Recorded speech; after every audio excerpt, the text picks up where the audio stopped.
You don't want to miss it, so here it is. Number one, lean it up. Number two, clean it up. And number three, green it up. So that's very simple. Lean it up, clean it up, green it up. So of course we know the three main macronutrients are protein, carbohydrates, and fat. And those three keys actually correspond to those three. So we'll go into a little detail with each one of them. First of all, I mentioned lean it up. So that stands for protein. Protein is the most essential macronutrient that we have of the big three. So macro means you need larger quantities, as opposed to a micronutrient, which is something we just need a fairly small amount of to avoid deficiencies, like a vitamin or a mineral, for example. So protein is the main nutrient that we need on a daily basis. And the reason for that is it's involved in every type of cell turnover in the body. It's involved in producing enzymes and hormones. It's involved in building and rebuilding and maintaining lean muscle tissue or lean body mass, which is really what we're trying to accomplish with a challenge like this. You know, if your goal is weight loss, I shared with the audience up front, I lost 70 pounds. The majority of that was body fat. I wasn't trying to just lose weight. I was actually trying to improve body composition.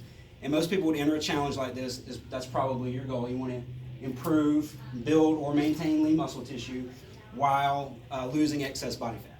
So protein is going to help you to do that. It provides a sense of fullness.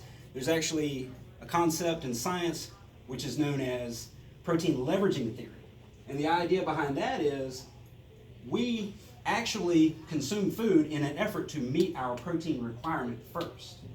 And we want to do that with a minimum of energy macros, energy being carbohydrate and fat, the lowest amount possible to satisfy our protein goals.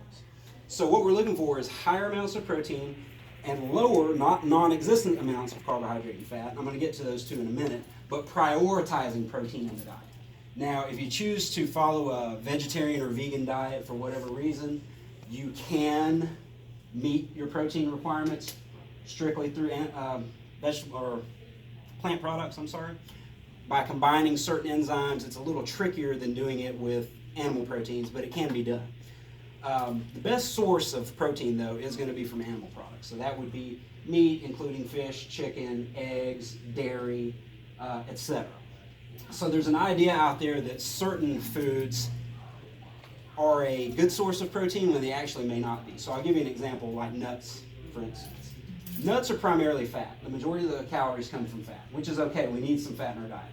But it's not a good source of protein because it's higher in fat. You're consuming more energy to try to satisfy the protein requirement. Something that's higher in carbohydrate could be a refined or processed product like certain meal replacement bars or possibly even some dairy products. They have a little carbohydrate involved. Some of those are okay, but you're actually consuming more energy in the form of carbohydrate to try to satisfy the protein requirement. So you just have to watch that total equation. Best rule of thumb is to try to make about half, not exactly half, but about half protein and the other half from a mixture of carbohydrate and fat.